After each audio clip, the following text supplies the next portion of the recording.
Good morning students. हम हिंदी 1 में अपने पिछली कक्षा में चैप्टर 9 में हम क्रिया यानी कि चैप्टर 9 में क्रिया यानी कि वर्ब के बारे में हम पूरा पढ़कर समझ चुके हैं। फिर हम आगे अपनी पिछली कक्षा में चैप्टर 9 में हम टेंस यानी कि काल किसे कहते हैं, काल के प्रकार, सभी प्रकारों के भेद के अनुसार हम पढ़कर समझ चुके हैं। तो आज हम चैप्टर नंबर 9 में वाक्य पढ़ेंगे, पेज नंबर 67। तो इस वीडियो के साथ साथ हम अपना पाठ्य पुस्तक भी देखते जाएंगे, पेज नंबर 67 वाक्य। तो आज हम पढ़ेंगे वाक्य। तो वाक्य किसे कहते हैं? नीचे दिए गए वाक्यों के तीनों समूह को ध्यान से पढ़िए। तो पेज नंबर 67 सब देखते जाएंगे तो हम अच्छी तरह से वाक्य को समझ सकेंगे। तो नीचे दिए गए वाक्यों के तीनों समूहों को ध्यान से पढ़िए। जो समूह दिया है उसे पढ़ना है। 1 नंबर में है क, वह खाना खाता है। ख, उसे खाना खाया जाता है। ग, उसे खाया नहीं जाता।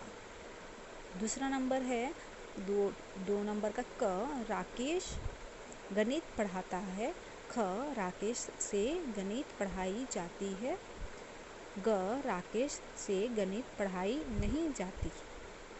तीसरा नंबर में है क, रानी पुस्तक पढ़ती थी। ख, रानी से पुस्तक पढ़ी जाती थी। ग, रानी से पुस्तक नहीं पढ़ी जाती थी। तो ये वाक्य है जो बताए हैं। तो इनमें पीछे के तीनों वर्गों के वाक्यों में से प्रत्येक वर्ग के वाक्यों में एक ही क्रिया और एक ही सर्वनाम या संज्ञा का प्रयोग किया जाता है, परंतु फिर भी पहले, दूसरे व तीसरे वाक्यों में अंतर दिख रहता है। यानी कि पीछे के तीनों वर्गों के वाक्यों में से प्रत्येक वर्ग के वाक्यों में एक ही क्रिया और एक ही सर्वनाम या संज्ञा का प्रयोग किया गया है, परंतु फिर भी पहले, दूसरे व तीसरे वाक्यों में अंतर दिख रहा है। तो प्रत्येक वर्ग के पहले वाक्य में कर्ता के लिंग व वचन के अनुसार क्रिया का प्रयोग किया जाता है, जैसे कर्ता और क्रिया। तो कर्ता है वह, करने वाला वह, क्रिया है खाता है। जो वह है वह खाने का काम कर रहा है। 2 नंबर में करता है राकेश और दूसरा है पढ़ता है। तो राकेश करता है जो पढ़ने का काम कर रहा है। तीसरा नंबर में है कर्ता रानी और क्रिया है पढ़ती है। तो रानी जो है करता है वह पढ़ने का काम पढ़ती है, पढ़ने का काम कर रही है। तो प्रत्येक वर्ग के दूसरे वाक्यों में कर्म के लिंग व वचन के अनुसार क्रिया का प्रयोग किया गया है। जैसे हम देखेंगे कर्म और क्रिया। तो कर्म क्या है? 1 नंबर में है खाना और क्रिया क्या है? खाया जाता है। तो जो खाना है उसको काम कर रहे हैं हम खाने का। दूसरा नंबर में है कर्म और उसका क्रिया है पढ़ाई जाती है। कर्म है 2 नंबर गणित, क्रिया है पढ़ाई जाती है। कर्म तीसरा नंबर में है कर्म पुस्तक, क्रिया है पढ़ी जाती थी। अतः प्रत्येक वर्ग के तीसरे वाक्यों में न तो करता है और न ही कर्म के लिंग और वचन के अनुसार क्रिया का प्रयोग किया गया है।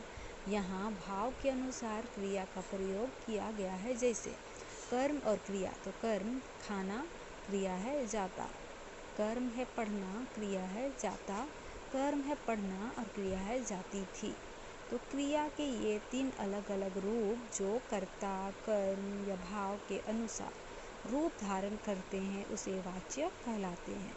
दूसरे शब्दों में हम कह सकते हैं क्रिया का वह रूप जिसका प्रयोग कर्ता या कर्म या भाव के लिंग और वचन के अनुसार क्रिया किया जाता है उसे हम वाच्य कहते हैं। और एक बार जानेंगे, क्रिया यानी कि जो हम काम करते हैं वह उसका प्रयोग करता यानी कि करने वाला कर्म या भाव के लिंग, जो करने वाला है कर्ता और जो काम कर रहा है कर्म, भाव के लिंग और वचन के अनुसार किया जाता है उसे वाच्य कहते हैं। तो वाच्य के प्रकार देखेंगे आगे। वाच्य के प्रकार हैं। वाच्य 3 प्रकार के होते हैं। कृतवाच्य, कर्मवाच्य और भाववाच्य। तो हम अपने पिछली कक्षा में भी वाच्य के बारे में पढ़ते आ रहे हैं, तो हम अच्छी तरह से समझ सकते हैं। तो वाच्य के प्रकार हैं 3, कृतवाच्य, कर्मवाच्य और भाववाच्य। कर्तृवाच्य, कर्मवाच्य और भाववाच्य। पहला है कर्तृवाच्य। जब किसी क्रिया के किसी रूप से यह ज्ञान हो या ज्ञात होता है कि उसका प्रयोग कर्ता के वचन और लिंग के अनुसार किया गया है, उसे कृतवाच्य कहते हैं। जैसे आप कार्यालय जाते हैं, बिजली गिरती है, गाय घास चरती है, कुत्ता भौंकता है। दूसरा है कर्मवाच्य। जब किसी क्रिया के किसी रूप से यह ज्ञात हो कि उसका प्रयोग कर्म के वचन और लिंग के अनुसार किया गया है, उसे कर्मवाच्य कहते हैं। जैसे मेरी बहन से खाना नहीं बनाया जाता, मुझसे रोशनी से सोया नहीं जाता, मुझसे रोशनी में सोया नहीं जाता, मेरी बहन से खाना नहीं बनाया जाता, वृद्धा व्यक्ति द्वारा ऊंचाई पर चढ़ा नहीं जाता, बच्चे से तेज चला नहीं जाता।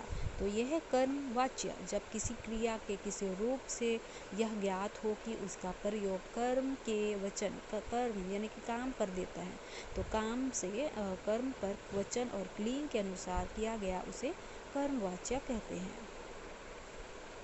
और हमने देखा कृतवाच्य। तो कृतवाच्य जब किसी क्रिया के किसी रूप से यह ज्ञात होता है कि उसका प्रयोग कर्ता के वचन, लिंग, यानी कि इसमें कर्तृवाच्य में कर्ता पर जोर दिया जाता है और कर्मवाच्य में कर्म पर। तो कृतवाच्य में हमने देखा कि आप कार्यालय जाते हैं, गाय घास चरती है, बिजली गिरती है, कुत्ता भौंकता है। तो इस पे कर्तृ यानी करने वाला का जोर दिया गया है। और कर्मवाच्य में काम पर। और तीसरा देखेंगे भाववाच्य। तो कर्मवाच्य पहले देख लेंगे एक बार। जब किसी क्रिया के किसी रूप से यह ज्ञात हो कि उसका प्रयोग कर्म के वचन और लिंग के अनुसार किया गया है, उसे कर्मवाच्य कहते हैं। जैसे मेरी बहन से खाना नहीं बनाया जाता, मुझसे रोशनी में सोया नहीं जाता, वृद्धा व्यक्ति द्वारा ऊंचाई पर चढ़ा नहीं जाता था, बच्चे से तेज चला नहीं जाता। तो तीसरा है भाववाच्य। जब वाक्य में क्रिया का प्रयोग, भाववाच्य क्या है? जब वाक्य में क्रिया का प्रयोग कर्ता या कर्म के लिंग वचन के अनुसार ना होकर कर्म के लिंग वचन के अनुसार किया जाता है, तो उसे भाववाच्य कहा जाता है। जैसे हम कह सकते हैं, लड़के से सोया नहीं जाता, रमेश से चला नहीं जाता।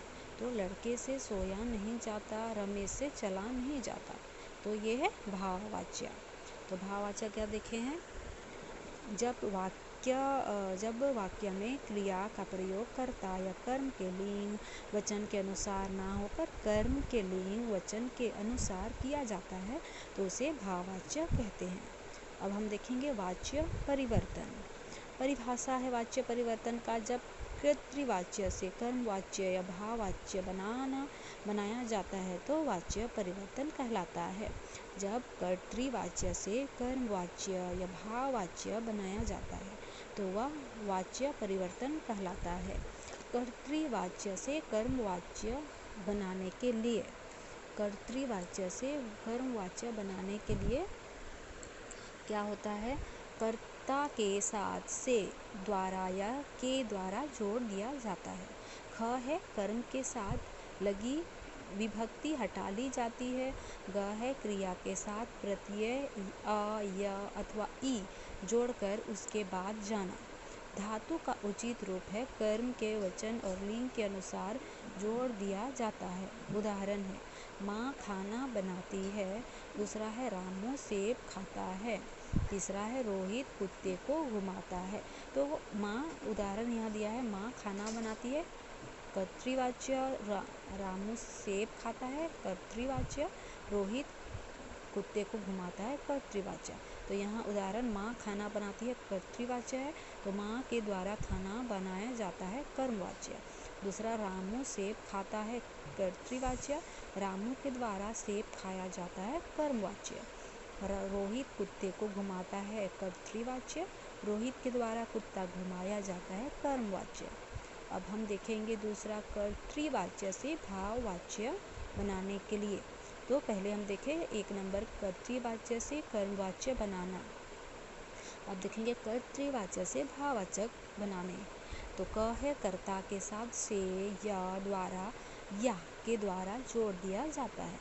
ख है क्रिया को अन्य पुरुषवाचक एक वचन बना दिया जाता है। ग है काल के अनुसार जाना धातु के रूप में जोड़ दिया जाता है। इसका उदाहरण 1 नंबर, वह घर नहीं जाता, कर्तृवाच्य, उससे घर नहीं जाया जाता, कर्मवाच्य। दूसरा है सुषमा कपड़े धोती है, कर्तृवाच्य, सुषमा से कपड़े धोए जाते हैं, कर्मवाच्य। वह रोता नहीं है, कर्तृवाच्य, उससे रोया नहीं जाता, कर्मवाच्य। तो इस प्रकार हम आज वाच्य के भेद, वाच्य के किस प्रकार वाच्य किसे कहते हैं, ये सभी आज हम पढ़ चुके हैं। तो यह पाठ को भी अच्छी तरह से एक बार आप खुद से पढ़ लीजिए, आपको ज़रूर वाच्य के बारे में समझ में आ जाएगी, क्योंकि हम पहले भी इस वाच्य को पिछली कक्षा में पढ़ते आ रहे हैं। तो वाच्य आप लोगों को ज़रूर समझ में आ गई होगी।